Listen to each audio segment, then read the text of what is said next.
आफ्नो विचार कोही पनि मान्छेले कुनै पनि बेला परिवर्तन गर्न सक्छ, त्यसलाई अंकुश लाउनुपर्छ भन्ने पनि लोकतन्त्रको ब्युटी होइन। यो विचारले एउटा नयाँ वैकल्पिक शक्ति निर्माण गर्न चाहिँ सक्छ। तर त्यो वैकल्पिक शक्ति चाहिँ अहिले भइरहेको एमालेमा जाने कुरा, नेपाली कांग्रेसमा जाने कुरा, नेपाल कम्युनिस्ट पार्टी एकीकृत समाजवादीमा जाने कुरा, अथवा नेपाल कम्युनिस्ट पार्टी माओवादी केन्द्रमा जाने कुरा, इभन राप्रपामा जाने कुरा, यो चाहिँ वैकल्पिक शक्ति होइन। त्यसकारण यिनीहरू त पुरानो शक्ति भइसक्यो, यथास्थितिवादी शक्ति हुन्। एउटा टोकरी त मान्छेको विचार हो, जान सक्छ।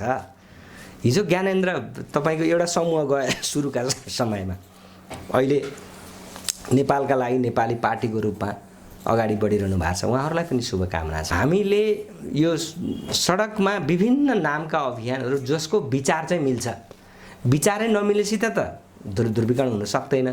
तर विचार मिल्ने अभियानका सम्पूर्ण अभियन्ताहरूलाई ध्रुवीकरण गर्ने बाटोबाट हामीले एउटा छलफल अगाडि बढिसकेका छौँ। प्रत्यक्ष निर्वाचित कार्यकारी प्रधानमन्त्री, राष्ट्रिय व्यक्तित्व, स्वतन्त्र छवि भएको स्वच्छ व्यक्ति राष्ट्र प्रमुख हुने व्यवस्थामा गइयो भने राजनीतिक स्थायित्व पनि हुन्छ र राजनीतिक सन्तुलन पनि कायम हुन्छ। दृष्टिदोष भएकाहरूले जे पनि लेख्छन् त्यसमा धेरै टिप्पणी नगरौँ होइन। दृष्टिदोष भएकाहरू होइन, यो संस्कार नजानेकाहरू होइन, कमजोर मानसिकता भएकाहरू, दूरदृष्टि नराख्नेहरू, सामाजिक र अन्धभक्त भएर पनि हो कि रूपमा चाहिँ तपाईको चाहिँ आफूलाई स्वच्छ व्यक्तिको रूपमा परिचालित गर्न नसक्नेहरू, विशेष त तपाईँकै भाषा सापटी लिएर भने लम्पसारवादीहरू, अन्धभक्तहरू, देवत्वकरण गर्नेहरू, यिनीहरूको चरित्र लगभग यस्तै हुन्छ। एमसीसी राष्ट्रघाती छ, राष्ट्रद्रोही छ, जनताको हित विपरीत छ, नागरिक स्वतन्त्रताको प्रतिकूल छ, राष्ट्रिय अखण्डताको प्रतिकूल छ, सार्वभौम सत्ताको तपाईँको चाहिँ विरोधी छ।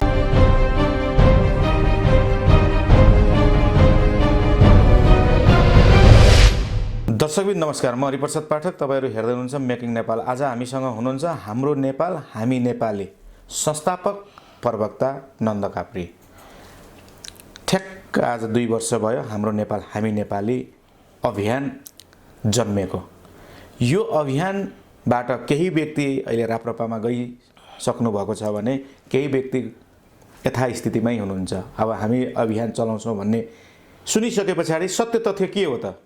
यिनै सेरोफेरोमा रहेर कुराकानी गर्नको लागि नन्द सर हजुरलाई हाम्रो कार्यक्रममा स्वागत छ। धन्यवाद, नमस्कार। पहिलो कुरो त तपाईहरुलाई दोस्रो कार्यकाल सम्पन्न गरेकोमा धेरै धेरै शुभकामना छ। र यो वार्षिक उत्सव मनाउनु भयो भएन अथवा के भयो एकचोटि बताइदिनुहोस् न। मूलतः हामीले 2076 साल फागुन 15 गते यो मुलुकमा भ्रष्टाचारले चरम सीमा नाग्यो। त्यहाँ राजनीतिक दलका नेताहरू नि भ्रष्टाचारी, विभिन्न संस्थानका प्रमुखहरू पनि भ्रष्टाचारी, कर्मचारीहरू पनि भ्रष्टाचारी हुँदाहुँदै गाउँ गाउँमा दलका कार्यकर्ताहरू पनि भ्रष्टाचारले एउटा आक्रान्त भयो। हजुर, हामीले जुन बेला भ्रष्टाचार विरुद्धको अभियानको रूपमा हाम्रो नेपाल हामी नेपाली अभियानको जन्म दियौँ, त्यसै वर्षको अन्ततिर एमनेस्टी इन्टरनेसनलले नेपाल तपाईको दक्षिण एसियन राष्ट्रहरूको भ्रष्टाचारको 1 नम्बर सूचीमा रहेको भन्ने कुरा प्रतिवेदन सार्वजनिक भयो। हाम्रो विश्लेषण सही थियो। यो बीचबाट हामीले जुन जनताको बीचमा पैरवी गर्दै आज 2 वर्ष भएको दिनमा केही दिन अगाडि हाम्रो नेपाल हामी नेपाली अभियानका संस्थापक संयोजक हैन ज्ञानेन्द्र साईको नेतृत्वमा केही सानो टोकडी, सानो समूह चाहिँ राष्ट्रिय प्रजातन्त्र पार्टीमा विलय भयो र यो बीचमा अभियानलाई निरन्तर रूपमा अगाडि बढाउनुपर्छ भन्ने सन्दर्भमा हामीले आजको 15 गते एउटा कार्यक्रम मार्फत नै अभियानलाई पुनर्जीवन दिउँ भन्ने ढङ्गले हामीले सोचिरहेका थियौँ। तर साथीहरूको बीचमा चाहिँ अझै बढी अन्तर्संवाद, छलफल, बहस गरेर एउटा चाहिँ प्रभावकारी, संस्थागत र जिम्मेवार, पारदर्शी एउटा संस्थाको रूपमा अब यसलाई विकास गर्नुपर्छ। हामीले भ्रष्टाचार विरुद्धको अभियान सुरुवात गर्दै रहँदाखेरि सुरुका समयमा नेपालका लागि नेपाली भनेर सुरुवात गऱ्यौँ। केही साथीहरूलाई राजनीतिक वैचारिक एउटा चाहिँ चिन्तनले ग्रस्त बनायो र विशेष गरी दरबारबाट नजिक भएर हैन उहाँहरू त्यता गइसकेपछि हामीलाई एक ढङ्गको सेटब्याक भयो र अहिले फेरि त्यही दरबारकै आसपासतिर एउटा समूह फेरि गयो र फेरि एक खाले तपाईँको चाहिँ नि अभियानलाई कमजोर बनाउने अथवा चाहिँ नि शिथिल बनाउने जुन एउटा प्रयास भयो, यसलाई हामीले सुरुको समयमा पनि उपयुक्त समय आएपछि त्यसलाई हामीले निरन्तरता दियौँ। अब पनि उपयुक्त समय छनौट गरेर त्यसलाई चाहिँ निरन्तरता दिने विषयलाई लिएर आज हामीले विशेष गरी काठमाडौँ, ललितपुर, भक्तपुरमा भएका जिम्मेवार साथीहरूसँग छलफल गऱ्यौँ र यो छलफलको मूल निष्कर्ष के हो भने यो अभियानलाई जीवन्त राखेर अगाडि बढाउनुपर्छ र यो अभियान एउटा सामाजिक रूपान्तरणको बहस गर्ने अभियान पनि बनाउनुपर्छ र राजनीतिक रूपान्तरणको बहस गर्दै तपाईँको राज्य रूपान्तरणको एउटा अग्रगामी छलाङको निम्ति एउटा युवाहरूको ठुलो एउटा चाहिँ नि सर्कल निर्माण गर्दै एउटा राजनीतिक रूपमा यसलाई अगाडि बढाउनुपर्छ भन्ने नै यसको दृष्टिकोण हो। त्यो हिसाबले आज हामीले एक ढङ्गको प्रारम्भिक छलफल गऱ्यौँ। तपाईँले यसो भन्दै गर्दा नेपालका लागि नेपाली पनि राज संस्था नजिक, हिन्दू राज्य हुनुपर्छ भन्ने नजिक र आज गएको व्यक्तिहरू पनि त्यसैको आसेपासेमा चाहिँ भएकोले उता राप्रपामा विलय भए अथवा राप्रपामा गए भन्नुभयो। भनेपछि हाम्रो नेपाल हामी नेपाली भनेकै एउटा चाहिँ कार्यकर्ता उत्पादन गर्ने थलो हो त के यसलाई त यसरी देखियो? अत्यन्तै राजनीतिक प्रश्न सोध्नु हो। हामीले राजावादी अथवा दरबार परस्त कार्यकर्ता उत्पादन गर्न खोजे होइन। यो अभियानभित्र राष्ट्रलाई माया गर्ने, राष्ट्रप्रति जिम्मेवार, राष्ट्रवादी एउटा लिडरसिप जन्माउने अभियानको रूपमा र भ्रष्टाचार, व्यथिति, अनियमिततालाई केन्द्रबिन्दुमा राखेर अभियान मार्फत जनतालाई तपाईँको चाहिँ सशक्तिकरण गर्ने एउटा अभियानको रूपमा र यो मुलुकमा भएका तमाम नागरिकहरूलाई जो तपाईँको चाहिँ शैक्षिक क्षेत्रमा अध्ययनशील छन् उनीहरूलाई स्वास्थ्य र शिक्षा पूर्ण रूपमा निःशुल्क गर्दै तपाईँको चाहिँ तरुण युवाहरूलाई मुलुकमै रोजगार सिर्जना गर्ने यो कारणले सम्भव छ भन्ने एउटा चाहिँ जनताको बिचमा पैरवी गर्ने उद्देश्यका साथ अभियानको स्थापना गरिया हो। र यो अभियान अगाडि बढ्दै रहँदाखेरि एउटा वैकल्पिक शक्तिको परिकल्पना पनि गर्न सकिन्छ। त्यो भित्र चाहिँ प्रत्यक्ष निर्वाचित कार्यकारी प्रधानमन्त्री, राष्ट्रिय व्यक्तित्व, स्वतन्त्र छवि भएको स्वच्छ व्यक्ति राष्ट्र प्रमुख हुने व्यवस्थामा जहाँ गइयो भने राजनीतिक स्थायित्व पनि हुन्छ र राजनीतिक सन्तुलन पनि कायम हुन्छ भन्ने दृष्टिकोणका साथ यो अभियानको सुरुवात गरिएको थियो।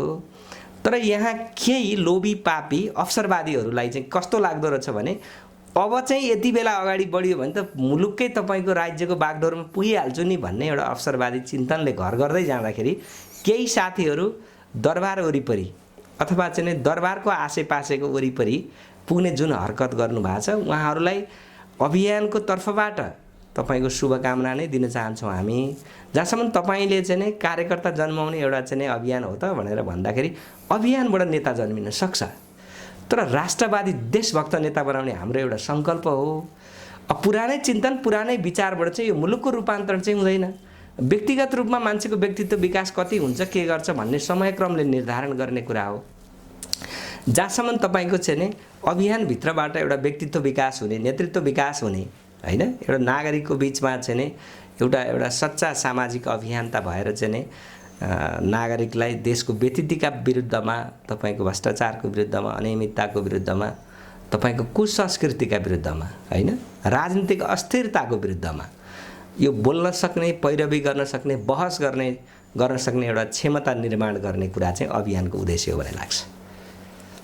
अब अभियान कसरी अगाडि चल्छ अथवा धेरैले चाहिँ अब जिता बराल चाहिँ बौलाइसक्यो, आफूलाई संस्थापक भन्दै हिँड्नुभएको छ भनेर अभियानकै अन्य साथीहरू जो चाहिँ अहिले राप्रपामा गएका व्यक्तिहरूले भनेको हामीले विभिन्न कमेन्टहरूमा पनि हामीले पाइसकेका छौँ।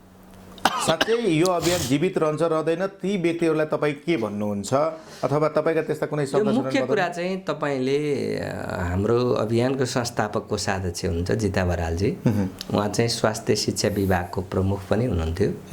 उहाँलाई बौलाई भन्ने शब्द चाहिँ तपाईँले जुन चयन गर्नुभयो यो चाहिँ यो अलिक गम्भीर आपत्तिको शब्द हो। सामाजिक सञ्जालमा हेर्नुहोस्, यो होइन मैले गरेको होइन, त्यहाँनिर तपाईँलाई लेखिएको शब्द भनेको भएकाहरूले जे पनि लेख्छन् त्यसमा धेरै टिप्पणी नगरौँ होइन। दृष्टिदोष भएकाहरू होइन, यो संस्कार नजानेकाहरू होइन, कमजोर मानसिकता भएकाहरू दूरदृष्टि नराख्नेहरू, सामाजिक र अन्धभक्त भएर पनि हो कि? रूपमा चाहिँ तपाईँको चाहिँ आफूलाई स्वच्छ व्यक्तिको रूपमा परिचालित गर्न नसक्नेहरू, विशेष त तपाईँकै भाषा सापट्टि लिएर भने लम्पसारवादीहरू, अन्धभक्तहरू, देवत्वकरण गर्नेहरू, यिनीहरूको चरित्र लगभग यस्तै हुन्छ। जहाँसम्म हेर्नुहोस्, हामीले नेपालका लागि नेपाली अभियान जन्माउँदै रहँदाखेरि एउटा तबका कतै गयो, म ती साथीहरूको नाउँ नल्याउँ, र समय क्रममा उचित समय आइसकेपछि हामीले त्यसलाई फेरि जीवन्त दियौँ होइन। त्यसलाई सुरुवात गर्नुपर्छ भनेर होइन, जुन दिन अनुकूल समय आयो त्यसको चाहिँ तपाईँको चाहिँ नै संवादको भूमिका खेल्ने मान्छे मध्येको एउटा प्रमुख मान्छे म आफै पनि हो होइन। सबै साथीहरूले साथ सहयोग दिनुभयो, अभियान जन्माइयो। फेरि अहिले एउटा तबका गएको छ होइन, एउटा सानो समूह गएको छ, र त्यो समूह जाँदैमा विचलित हुनु पर्दैन। म सम्पूर्ण हाम्रो नेपाल हामी नेपाली अभियानले आफ्नो गाउँटोल क्षेत्रमा जुन पहिचान तपाईँले स्थापना गर्नुभएको छ, राष्ट्रिय प्रजातन्त्र पार्टीमा जान ठिक या बेठिक भन्ने कुरामा आफूलाई राष्ट्रिय प्रजातन्त्र पार्टीमा जानु ठिक छैन भन्ने जसलाई लागेको छ तपाईँहरू नआत्तिनुहोस्। यो अभियानलाई यही अभियानकै नाउँबाट हामी अगाडि बढाउँछौँ र सुरुमा हामीलाई एउटा सङ्कट आयो, हामीले अगाडि बढायौँ, फेरि अहिले अलिकति चाहिँ तपाईँ असहज महसुस भएको छ, अगाडि बढाइन्छ। यो अभियान मार्फत नै यो मुलुकको राजनीतिक स्थायित्व र अग्रगामी परिवर्तनको तपाईँको चाहिँ मार्गचित्र तय गर्न सकिन्छ भन्ने दृष्टिकोणका साथ हामी लागेका हौँ, र यो बिचबाट केही अवसरवादीहरू गयो भन्दैमा आत्तिनु पर्दैन। त्यस कारणले गर्दाखेरि अभियान अगाडि बढाइन्छ। बढाउनकै निम्ति हामीले चाहिँ तपाईँको चाहिँ राजनीतिक पृष्ठभूमिलाई समेत एक ढङ्गले तपाईँको चाहिँ छोडेर स्वदेश तथा विदेशमा भएका तमाम नवजवान युवाहरूलाई समेटेर एउटा नयाँ अभियान मार्फत नयाँ राजनीतिक शक्ति बनाउनुपर्छ भनेर लागेको योद्धा हौँ हामी। त्यस कारणले हामी यसलाई मर्न पनि दिँदैनौँ र यसलाई जीवन्त बनाएर अगाडि बढाउँछौँ। सम्पूर्ण अभियन्ताहरूलाई ढुक्कसित केही समय धैर्य गर्नको लागि म अपिल गर्न चाहन्छु। भनेपछि साना साना टुक्रामा रहेका जति पनि अभियान अथवा अभियानकर्मी साथीहरू, युवा साथीहरू छन्, अहिले भट्किएर हिँडिराखेको अवस्था देखिएको पनि छ, ती साथीहरूलाई पनि तपाईँहरू यो अभियानमा जोड्न सक्नुहुन्छ हुन्न, या लक्ष्य लिनुभएको छ कि छैन? तपाईँ अत्यन्तै महत्त्वपूर्ण बिन्दुमा आइपुग्नुभयो। हाम्रो नेपाल हामी नेपाली अभियानमा नेतृत्वको बिचमा केही खटपट भयो। त्यति बेला अभियान फुट्यो भनेर धेरै तपाईँ मिडियाकर्मी साथीहरूले सोद्धा म भन्ने गर्थेँ यो अभियान फुट्न दिइने छैन। अहिले ठिक समय आयो होइन।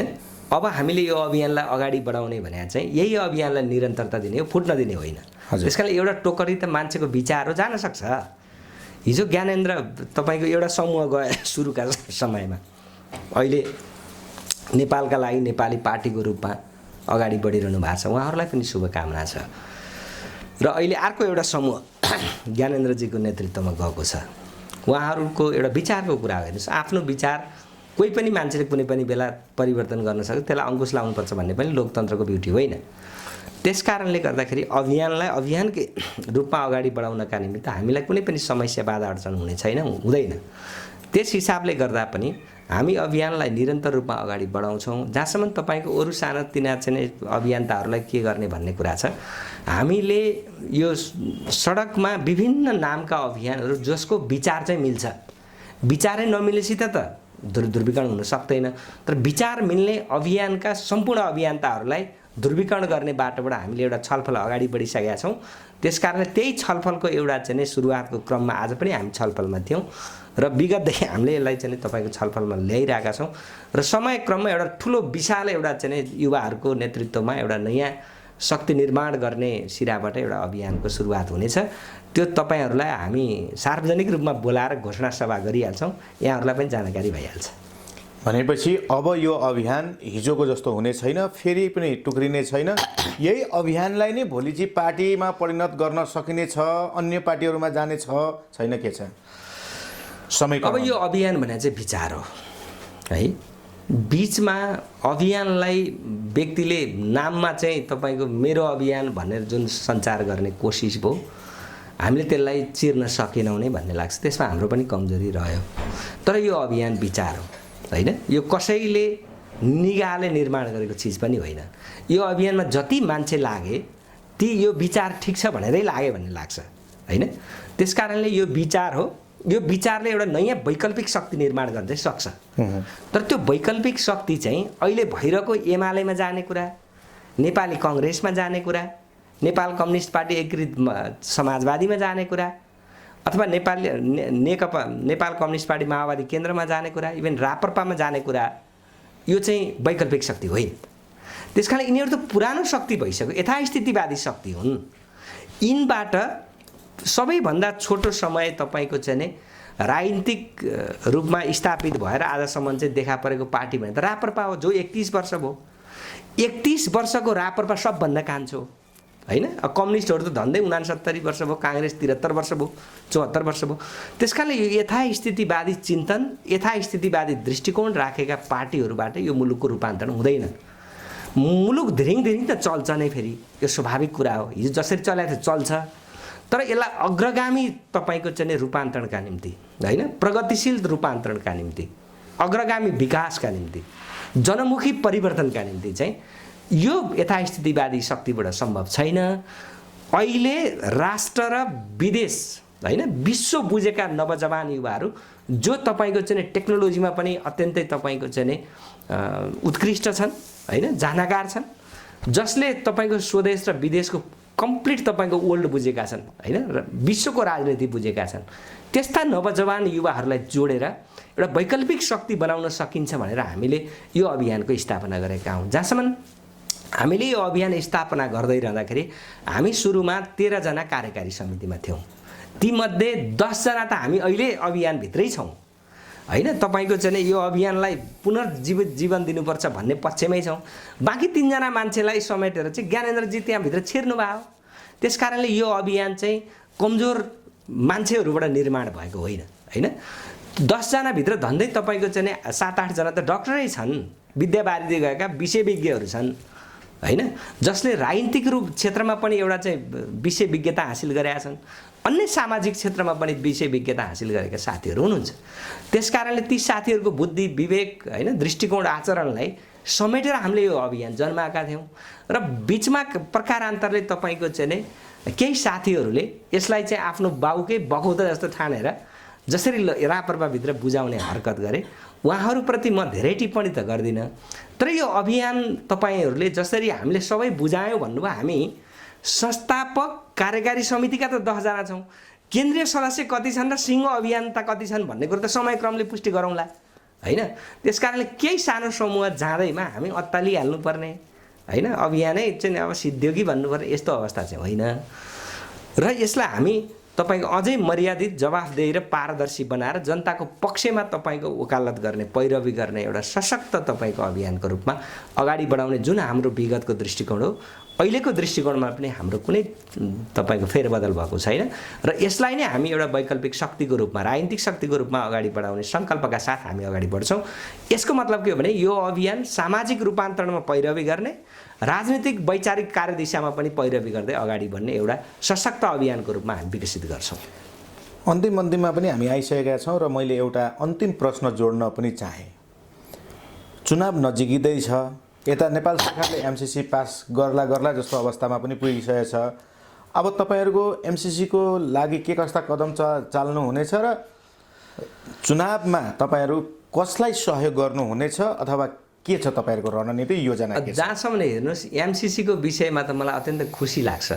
हामीले 2076 साल माघ 26 गते काठमाडौँको मुटु माइतीघर मण्डलाबाट 78 लाखभन्दा बढी नागरिकको हस्ताक्षर, यो एमसीसी राष्ट्रघाती छ, राष्ट्रद्रोही छ, जनताको हित विपरीत छ, नागरिक स्वतन्त्रताको प्रतिकूल छ, राष्ट्रिय अखण्डताको प्रतिकूल छ, सार्वभौम सत्ताको तपाईँको चाहिँ विरोधी छ है भनेर हामीले त्यो कुरा माइतीघर मण्डलाबाट सार्वजनिक गरेका थियौँ। आज पनि तपाईँको सामाजिक सञ्जालमा यत्रतत्र हेर्न पाइन्छ। आजको दिनमा संसदभित्र रहेका दलहरू समेत विभाजित भएर एमसीसी राष्ट्रघाती रहेछ भन्ने एउटा चाहिँ जुन सरगर्मी बढ्यो, नागरिकहरू त तपाईँको तमाम तपाईँको चाहिँ नागरिकहरू साँच्चै भन्नुहुन्छ भने नेपालमा अहिले 2,91,92 लाख नागरिकहरू हुनुहुन्छ। त्यसमध्ये नाबालिकालाई छुट्याएर बाँकी बालिकाहरूलाई गणना गर्ने हो भने पनि झन्डै 75% नागरिकहरू अहिले एमसिसीको विरुद्धमा हुनुहुन्छ। त्यसकारणले हामीले यो पैरवी गर्न सफल भयौँ। बाँकी कुरा चाहिँ जनप्रतिनिधिका हिसाबले संसद भवनभित्र कुन खाले रस्साकसी गर्छन् त्यो संसदभित्रको एउटा अधिकार पनि होला।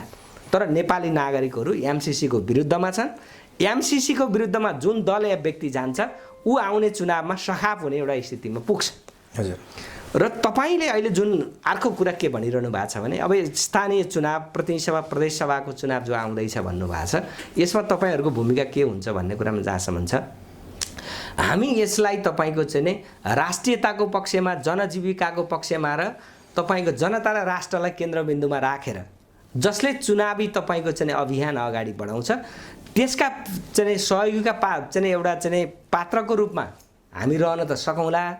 तर हामी अहिले चुनावमै के गर्ने भन्ने विषयमा चाहिँ त्यो हामी फर्दर तपाईँको पहिला अभियानलाई पुनर्जीवन दिइसकेपछि अनि छलफलमा केन्द्रित हुन्छौँ।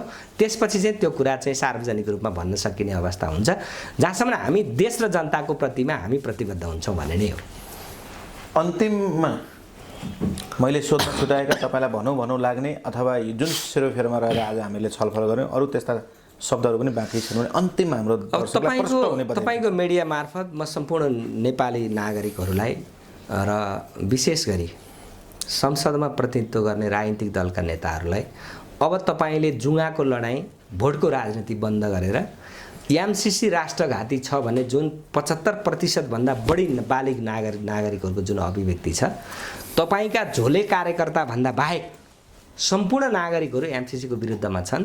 यो यथार्थलाई ध्यानमा राखेर एकपटक अमेरिकी साम्राज्यवादलाई पछाडि धक्का हान्नुपर्ने अवस्था छ। यो अमेरिकाको दादागिरीको पछाडि लम्पसार पर्ने होइन, अमेरिकी दादागिरीको पछाडि आफ्नो राष्ट्रियता र आफ्नो सार्वभौम सत्ताको रक्षाका निम्ति नागरिक स्वतन्त्रताको चाहिँ पक्षमा, राष्ट्रिय हितका पक्षमा एकपल्ट लाग्नका लागि सम्पूर्ण तपाईँको चाहिँ राजनीतिक दलका नेता, राजनीतिक दलबाट निर्वाचित भएका जनप्रतिनिधि नामका अराष्ट्रवादी माननीय सांसदहरूलाई पनि म आग्रह गर्न चाहन्छु। र आज विशेष गरी हाम्रो नेपाल हामी नेपाली अभियानको दोस्रो वार्षिकीको दिनमा र एमसिसी आन्दोलन चरम उत्कर्षमा उठेको दिनमा आफ्नो भनाइहरू राख्ने जुन अवसर मेकिङ नेपाल युट्युब च्यानल अथवा मेकिङ नेपाल परिवारबाट जुन प्राप्त भयो, यहाँहरूप्रति हार्दिक कृतज्ञता व्यक्त गर्न चाहन्छु, धन्यवाद व्यक्त गर्न चाहन्छु। धन्यवाद। यहाँलाई पनि आफ्नो अमूल्य समय, अमूल्य शब्द र संवाद राखिदिनु भएकोमा मेकिङ नेपाल मिडिया परिवारको तर्फबाट धेरै धेरै धन्यवाद।